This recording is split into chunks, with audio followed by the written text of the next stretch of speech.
أعوذ بالله من الشيطان الرجيم. بسم الله الرحمن الرحيم. وإذا سمعوا ما أنزل إلى الرسول ترى أعينهم تفيض من الدمع مما عرفوا من الحق يقولون ربنا آمنا فاكتبنا مع الشاهدين وما لنا لا نؤمن بالله وما جاءنا من الحق ونطمع أن يدخلنا ربنا مع القوم الصالحين فأثابهم الله بما قالوا جنات تجري من تحتها الأنهار خالدين فيها أبدا وذلك جزاء المحسنين. والذين كفروا وكذبوا بآياتنا أولئك أصحاب الجحيم. يا أيها الذين آمنوا لا تحرموا طيبات ما أحل الله لكم ولا تعتدوا إن الله لا يحب المعتدين. وكلوا مما رزقكم الله حلالا طيبا واتقوا الله الذي أنتم به مؤمنون. لا يؤاخذكم الله باللغو في أيمانكم ولكن يؤاخذكم بما عقدتم الأيمان فكفارته إطعام 10 مساكين من أوسط ما تطعمون أهليكم أو كسوتهم أو تحرير رقبة ومن لم يجد فصيام 3 أيام ذلك كفارة أيمانكم إذا حلفتم واحفظوا أيمانكم كذلك يبين الله لكم آياته لعلكم تشكرون. يا أيها الذين آمنوا إنما الخمر والميسر والأنصاب والأزلام رجس من عمل الشيطان فاجتنبوه لعلكم تفلحون. إنما يريد الشيطان أن يوقع بينكم العداوة والبغضاء في الخمر والميسر ويصدكم عن ذكر الله وعن الصلاة فهل أنتم منتهون. وأطيعوا الله وأطيعوا الرسول واحذروا فإن توليتم فاعلموا أنما على رسولنا البلاغ المبين. ليس على الذين آمنوا وعملوا الصالحات جناح فيما طعموا إذا ما اتقوا وآمنوا وعملوا الصالحات ثم اتقوا وآمنوا ثم اتقوا أحسنوا والله يحب المحسنين. يا أيها الذين آمنوا ليبلونكم الله بشيء من الصيد تناله أيديكم ورماحكم ليعلم الله من يخافه بالغيب فمن اعتدى بعد ذلك فله عذاب أليم. يا أيها الذين آمنوا لا تقتلوا الصيد وأنتم حرم ومن قتله منكم متعمدا فجزاء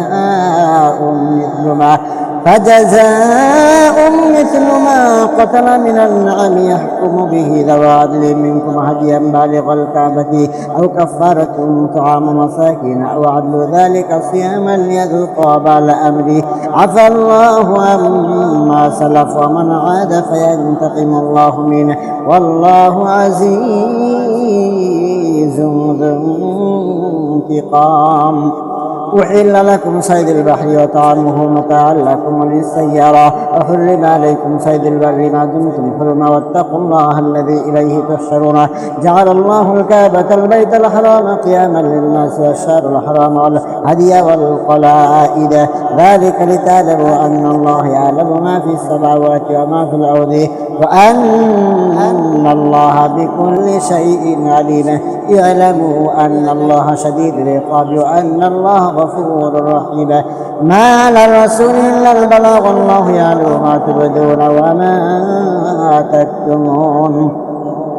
قل لا يستوي الخبيث والطيب ولو أعجبك كثرة الخبيث فاتقوا الله يا أولي الألباب لعلكم تفلحون. يا أيها الذين آمنوا لا تسألوا عن أشياء إن تبد لكم تسؤهم وإن تسألوا عنها حين ينزل القرآن تبد لكم عفى الله عنها والله غفور حليم. قد سألها قوم من قبلكم ثم أصبحوا بها كافرين. ما جعل الله من بحيرة ولا سائبة ولا وسيلة ولا حامة ولكن الذين كفروا يفترون على الله الكذب وأكثرهم لا يعقلون. وإذا قيل لهم تعالوا إلى ما أنزل الله وإلى الرسول قالوا حسبنا ما وجدنا عليه آباءنا أولو كان آباؤهم لا يعلمون شيئا ولا يهتدون يا أيها الذين آمنوا عليكم أنفسكم لا يضركم من ضل إذا اهتديتم إلى الله مرجعكم جميعا فينبئكم بما كنتم تعملون يا أيها الذين آمنوا شهادة بينكم إذا حضر أحدكم الموت حين الوصية اثنان ذوى عدل منكم وآخران من غيركم إن أنتم ضربتم في الأرض فأصابتكم مصيبة الموت تحبسونهما من بعد الصلاة فيقسمان بالله إن ارتبتم لا نشتري به ثمنا ولو كان ذا قربى ولا نكتم شهادة الله إنا إذا لمن الظالمين فإن عثر على أنهما استحقا إثما فآخران يقومان مقامهما من الذين استحق عليهم الأوليان فيقسمان بالله لشهادتنا أحق من شهادتهما وما اعتدينا إنا إذا لمن الظالمين ذلك أدنى أن يأتوا بالشهادة على وجهها أن يخافوا أن ترد أيمان بعد أيمانهما واتقوا الله واسمعوا والله لا يهدي القوم الفاسقين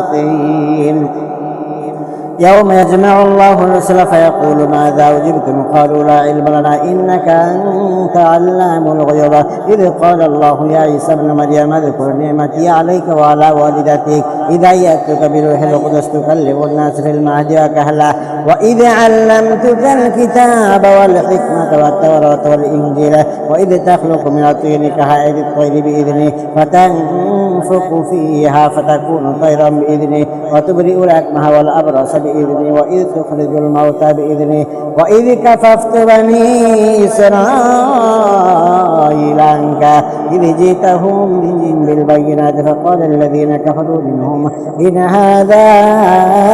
إلا سحر مبين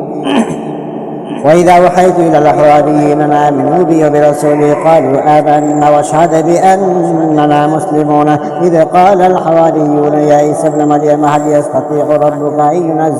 أن ينزل علينا مائدة من السماء قال اتقوا الله إن كنتم مؤمنين قالوا نريد أن نأكل منها وتطمئن قلوبنا ونعلم أن قد صدقتنا ونكون عليها من الشاهدين قال عيسى ابن مريم اللهم ربنا انزل علينا مائدة من السماء تكون لنا عيدا لأولنا وآخرنا وآية منك وارزقنا وأنت خير الرازقين قال الله إني منزلها عليكم فمن يكفر بعد منكم فإني أعذبه عذابا لا أعذبه أحدا من العالمين وإذ قال الله يا عيسى ابن مريم أأنت قلت للناس اتخذوني وأمي إلهين من دون الله قال سبحانك ما يكون لي أن أقول ما ليس لي بحق إن كنت قلته فقد علمت تعلم ما في نفسي ولا أعلم ما في نفسك إنك أنت علام الغيوب ما قلت لهم إلا ما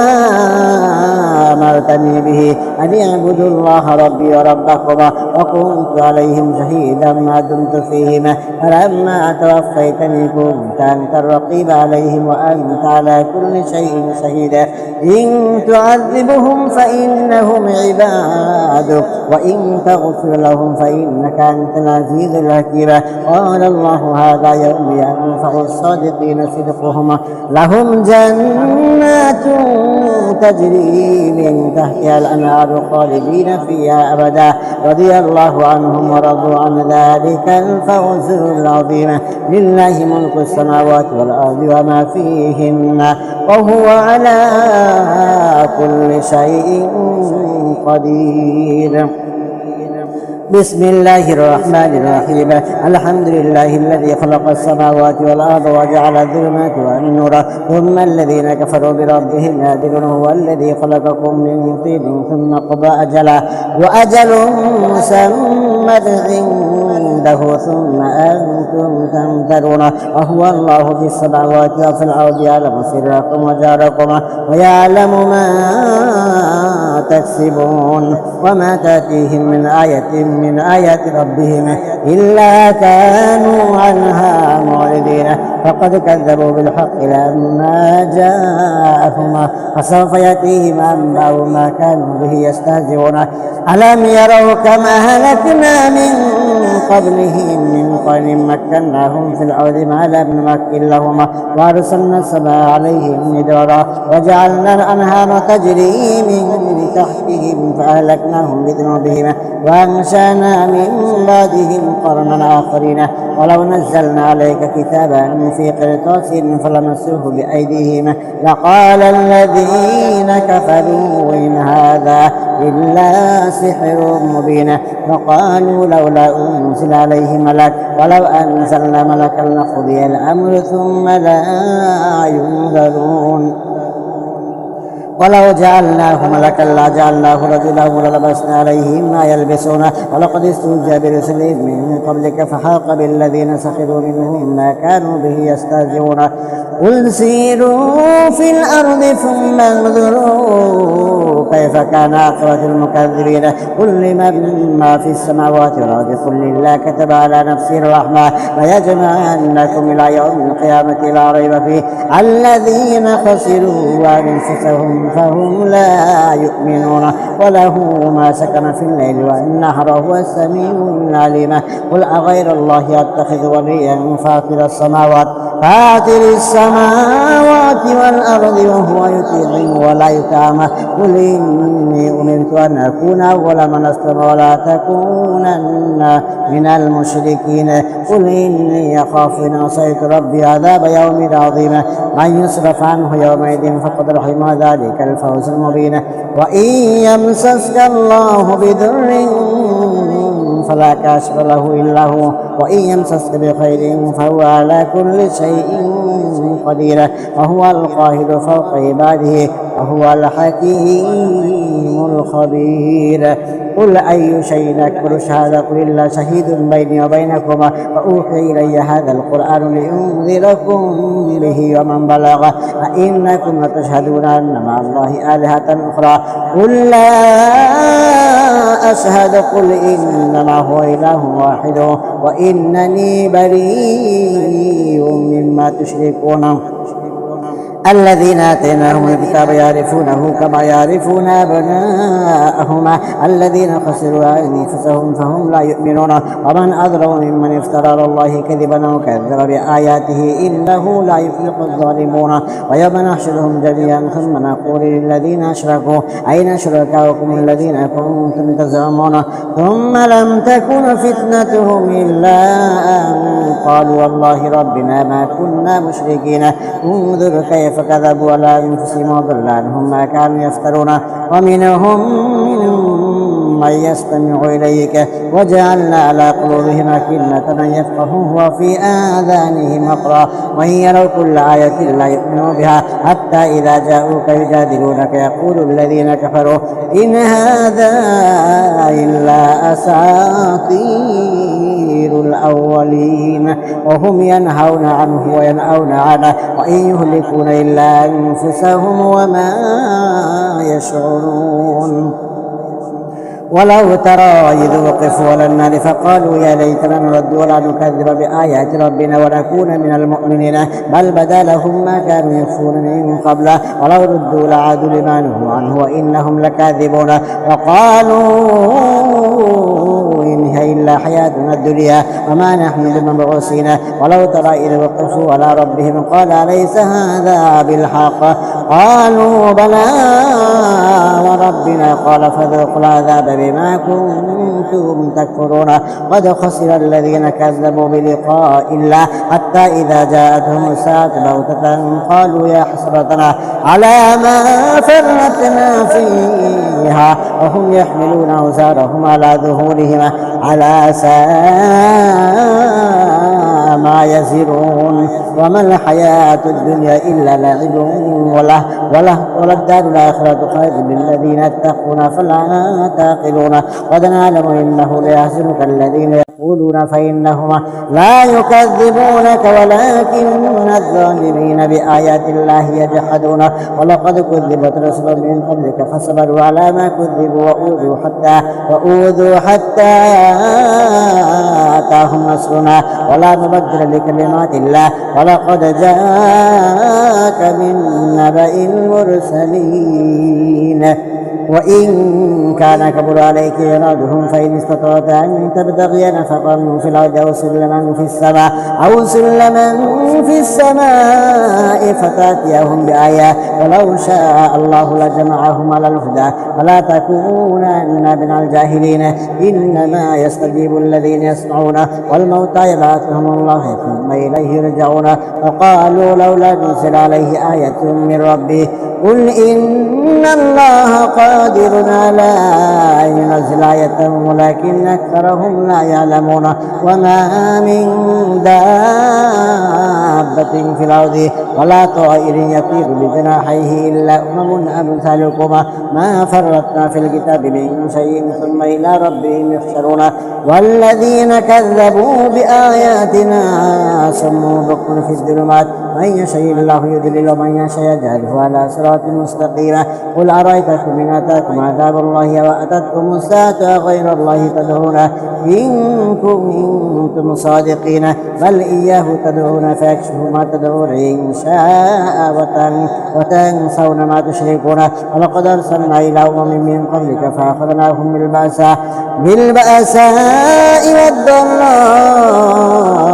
لعلهم يتضرعون فلولا إذ جاءتهم بأسنا تضرعوا ولكن قست قلوبهم وزين لهم الشيطان ما كانوا يعملون فلما نسوا ما ذكروا به فتحنا عليهم أبواب كل شيء حتى إذا فرحوا بما أوتوا أخذناهم بغتة فإذا هم مبلسون فقطع دابر القوم الذين ظلموا والحمد لله رب العالمين قل أرأيتم إن أخذ الله سمعكم وأبصاركم وختم على قلوبكم من إله غير الله يأتيكم به انظروا كيف نصرف الآيات ثم هم يصدفون قل أرأيتكم إن أتاكم عذاب الله بغتة أو جهرة هل يهلك إلا القوم الظالمون وما نرسل المرسلين إلا مبشرين ومنذرين فمن آمن وأصلح فلا خوف عليهم ولا هم يحزنون والذين كذبوا بآياتنا يمسهم العذاب بما كانوا يفسقون قل لا أقول لكم عندي خزائن الله ولا أعلم الغيب ولا أقول لكم إني ملك إن أتبع إلا ما يوحى إلي قل هل يستوي الأعمى والبصير فلا تتفكرون وأنذر به الذين يخافون أن يحشروا إلى ربهم ليس لهم من دونه ولي ولا شفيع لعلهم يتقون ولا تطرد الذين يدعون ربهم بالغداة والعشي يريدون وجهه ما عليك من حسابهم من شيء وما من حسابك عليهم من شيء فتطردهما فتكون من الظالمين وكذلك فتن بعضهم لبعض ليقولوا أهؤلاء من الله عليهم من بيننا أليس الله بأعلم بالشاكرين وإذا جاءك الذين يؤمنون بآياتنا فقل سلام عليكم كتب ربكم على نفسه الرحمة ليجمعنكم أنه من عمل منكم سوءا بجهالة ثم تاب من بعده وأصلح فأنه غفور رحيم وكذلك نفصل الآيات ولتستبين سبيل المجرمين قل إني نهيت أن أعبد الذين تدعون من دون الله قل لا أتبع أهواءكم قد ضللت إذا وما أنا من المهتدين قل إني على بينة من ربي وكذبتم به، ما عندي ما تستعجلون به، إن الحكم إلا لله يقص الحق وهو خير الفاصلين. قل لو أن عندي ما تستعجلون به لقضي الأمر بيني وبينكما والله أعلم بالظالمين. وعنده مفاتيح الغيب لا يعلمها إلا هو، ويعلم ما في البر والبحر، وما تسقط من ورقة إلا يعلمها، ولا حبة في ظلمات الأرض ولا رطب ولا يابس إلا في كتاب مبين. وهو الذي يتوفاكم بالليل ويعلم ما جرحتم بالنهار ثم يبعثكم فيه ليقضى أجل مسمى ثم إليه مرجعكم ثم ينبئكم بما كنتم تعملون. وهو القاهر فوق عباده ويرسل عليكم حفظا حتى إذا جاء أحدكم الموت توفته رسلنا وهم لا يفرطون ثم ردوا إلى الله مولاهم الحق ألا له الحكم وهو أسرع الحاسبين. قل من ينجيكم من ظلمات البر والبحر تدعونه تضرعا وخفيا لئن أنجانا من هذه لنكونن من الشاكرين. قل الله ينجيكم منها ومن كل كرب ثم أنتم تشركون. قل هو القادر على أن يبعث عليكم عذابا من فوقكم أو من تحت أرجلكم ويلبسكم شيئا ويذيق بعضكم بأس بعض. انظر كيف نصرف الآيات لعلهم يفقهون وكذب به قومك وهو الحق. قل لست عليكم بوكيل لكل نبأ مستقر وسوف تعلمون. وإذا رأيت الذين يخوضون في آياتنا فأعرض عنهم حتى يخوضوا في حديث غيره وإما ينسينك الشيطان فلا تقعد بعد الذكرى مع القوم الظالمين. وما على الذين يتقون من حسابهم من شيء ولكن ذكرى لعلهم يتقون. وذر الذين اتخذوا دينهم لعبا ولهوا وغرتهم الحياة الدنيا وذكر به أن تبصر نفسهم بما كسبت ليس لها من دون الله ولي ولا شفيع وإن تعدل كل عدل لا يؤخذ منها. أولئك الذين أبصروا بما كسبوا لهم شراب من حميم وعذاب أليم بما كانوا يكفرون. قل أندعو من دون الله ما لا ينفعنا ولا يضرنا ونرد على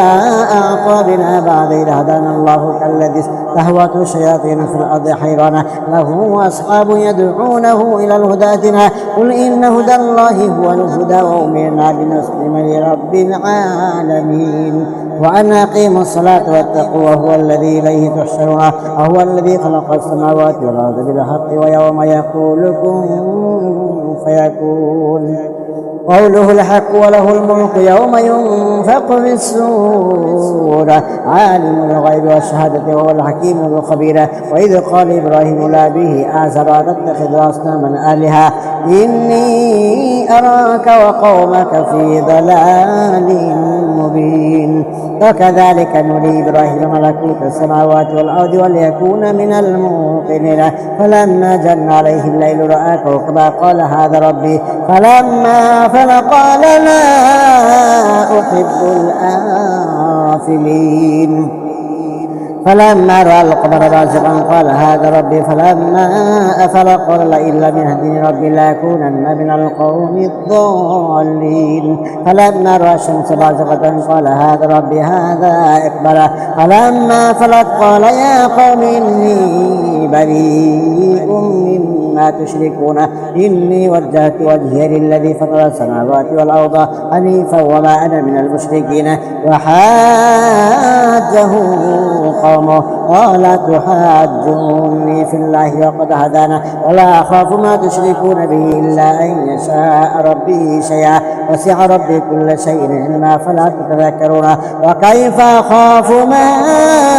أشركتم ولا تخافون أنكم أشركتم بالله ما لم ينزل به عليكم سلطانا فأي الفريقين أحق بالأمن إن كنتم تعلمون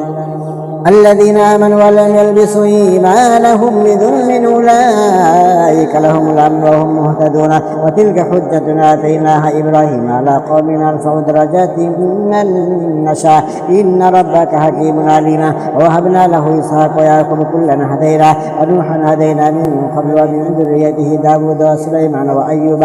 ويوسف وموسى وهارون وكذلك نجزي المحسنين وزكريا ويحيى وعيسى وإلياس كل من الصالحين وإسماعيل واليسع ويونس ولوطا كلا فضلنا على العالمين ومن آبائهم وذرياتهم وإخوانهم واجتبيناهم وهديناهم إلى صراط مستقيم ذلك هدى الله يهدي به من يشاء من عباده ولو أشركوا لحبط عنهم ما كانوا يعملون أولئك الذين آتيناهم الكتاب والحكم والنبوة فإن يكفر بها هؤلاء فقد وكلنا بها قوما ليسوا بها بكافرين أولئك الذين هدى الله فبهداه مقتدي قل لا أسألكم عليه أجرا إن هو إلا ذكرى للعالمين وما قدروا الله حق قدره إذ قالوا ما أنزل الله على بشر من شيء قل من أنزل الكتاب الذي جاء به موسى نورا وهدى للناس تجعلونه قراطيس تبدونها وتخفون كثيرا وعلمتم ما لم تعلموا وأنتم ولا آباؤكم قل الله ثم ذرهم في خوضهم يلعبون وهذا كتاب أنزلناه مبارك مصدق الذي بين يديه ولتنذر أم القرى ومن حولها والذين يؤمنون بالآخرة يؤمنون به وهم على صلاتهم يحافظون ومن أظلم ممن افترى على الله كذبا وقال أوحي إلي ولم يوحى إليه شيء ومن قال سأنزل مثل ما أنزل الله ولو ترى إذ الظالمون في غمرات الموت والملائكة باسطوا أيديكم أخرجوا أنفسكم اليوم تجزون عذاب الهون بما كنتم تقولون على الله غير الحق وكنتم عن آياته تستكبرون ولقد جئتمونا فرادا كما خلقناكم أول مرة وتركتم ما خولناكم وراء ظهوركم وما نرى معكم شفعاءكم الذين زعمتم أنهم فيكم شركاء لقد تقطع بينكم وضل عنكم ما كنتم تزعمون إن الله فالق الحب والنوى يخرج الحي من الميت ومخرج الميت من الحي ذلكم الله فأنى تؤفكون فالق الإصباح وجعل الليل سكنا والشمس والقمر حسبانا ذلك تقدير العزيز العليم وهو الذي جعلكم النجوم لتهتدوا بها في ظلمات البر والبحر قد فصلنا الآيات لقوم يعلمون وهو الذي أنشأكم من نفس واحدة فمستقر ومستودع قد فصلنا الآيات لقوم يفقهون وهو الذي أنزل من السماء ماء فأخرجنا به نبات كل شيء فأخرجنا منه قدرا نخرج منه حبا متراكبا ومن النخل من طلعها كنوان دانية وجنات من أعناب والزيتون والرمان مشتبها وغير متشابه انظروا إلى ثمره إذا أثمر وينعي إن في ذلكم لآيات لقوم يؤمنون وجعلوا لله شركاء الجن وخلقهم وخلقوا له بنين وبنات بغير علم سبحانه وتعالى ما يصفون بديع السماوات والأرض أن يكون له ولد ولم تكن له صاحبا وخلق كل شيء وهو بكل شيء عليم ذلكم الله ربكم لا إله إلا هو خالق كل شيء فاعبدوه على كل شيء وكيلا لا تدركه الأبصار وهو يدرك الأبصار وهو اللطيف الخبير قد جاءكم بصائر من ربكم فمن أبصر فلنفسه ومن عمي فعليها وما أنا عليكم بحفيظ وكذلك نصرف الآيات وليقولوا درست ولنبينه لقوم يعلمونه اتبع ما أوحي إليك من ربك لا إله إلا هو أعرض عن المشركين ولو شاء الله ما أشركوا وما جعلناك عليهم حفيظا وما أنت عليهم بوكيل ولا تسبوا الذين يدعون من دون الله فيسبوا الله عدوا بغير علم كذلك زينا لكل أمة عملهم ثم إلى ربهم مرجعهم فينبئهم بما كانوا يعملون فأقسموا بالله جاد أيمانهم لئن جاءتهم آية ليؤمنن بها قل إنما الآيات عند الله وما يشعركم أنها إذا جاءت لا يؤمنون ونقلب أفئدتهم وأبصارهم كما لم يؤمنوا به أول مرة ونذرهم في طغيانهم يعمهون.